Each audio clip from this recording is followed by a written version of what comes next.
Како што е познато, Народно движење за Македонија на 1. јуни 2016 година поднесе иницијатива до Уставниот суд за поведување на постапка за утврдување на преченост на председателот Ѓорѓи Иванов да ја врши функцијата.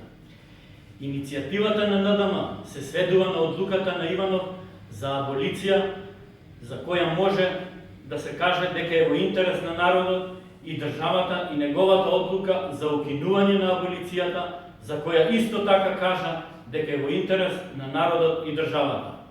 Значи, при иста реалност во земјата, председателот не може да распознава што значи интерес на државата и носи две различни одлуки за исти фактичка и правна ситуација.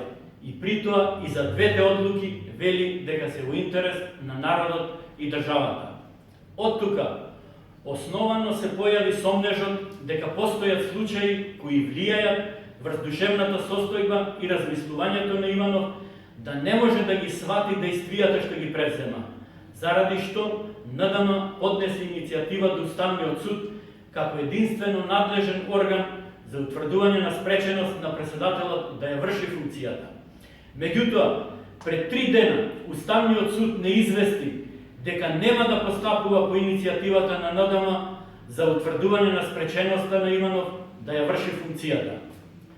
Ваквото однесување на Уставниот суд е во најмала рака скандалозно.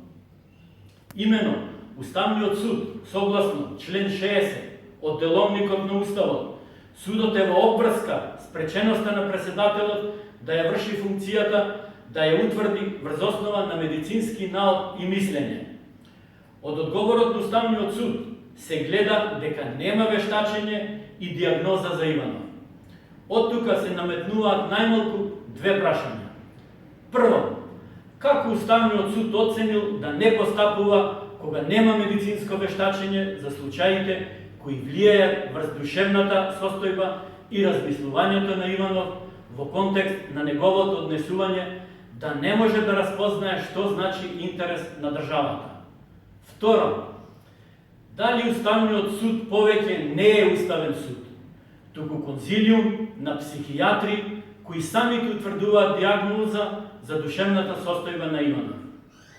Јавноста очекува одговор на овие прашања, дотолку повеќе што покрај симптоматичното однесување на Иванов со аболицијата, дополнително и неговата неодамнешна закана за употреба на армијата и државен удар го продлабочува сомнежот дека сепак постојат случаи кои влијаат врз душевната состојба на Иванов.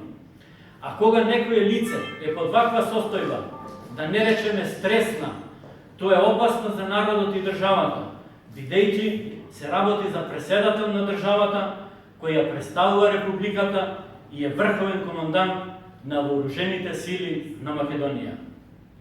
Едно треба да му биде јасно на Уставниот суд. Никој не е над законите и уставот на Република Македонија. Јасно е, владењето на правната држава и законот мора да важат за сите подеднакво. Од тука, целата одговорност за непресметливите потези на Иванов во иднина паѓаат на Уставниот суд. Ви благодарам.